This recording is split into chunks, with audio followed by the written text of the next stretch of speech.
مکھی کی وجہ سے ایک آدمی جہنم میں چلا گیا۔ آپ سب سوچ رہے ہوں گے مکھی کی وجہ سے ایک آدمی جہنم میں کیسے چلا گیا؟ جاننے کے لیے ویڈیو کو پورا دیکھیں۔ رسول اللہ صلی اللہ علیہ وسلم نے فرمایا ایک آدمی صرف مکھی کی وجہ سے جنت میں چلا گیا اور دوسرا جہنم میں۔ صحابہ نے عرض کیا یا رسول اللہ وہ کیسے؟ نبی کریم نے فرمایا 2 آدمی ایک قبیلے کے پاس سے گزرے۔ اس قبیلے کا ایک بت تھا جس پر چڑھاوا چڑھائے بغیر کوئی آدمی وہاں سے نہیں گزر سکتا تھا۔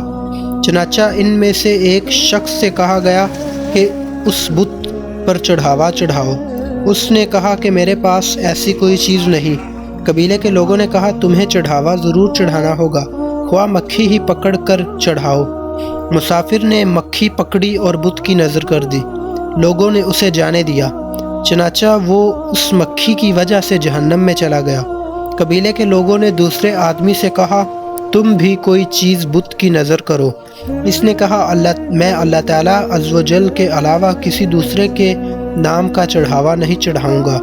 لوگوں نے اسے قتل کر دیا اور وہ جنت میں چلا گیا۔ پیارے دوستو، اللہ تعالیٰ کے سوا کسی اور کے آگے جھکنا، کسی اور کو چڑھاوا چڑھانا، یہ سب شرک ہے، اور جس نے شرک کیا وہ فنا ہو گیا۔ شرک کی کوئی معافی نہیں۔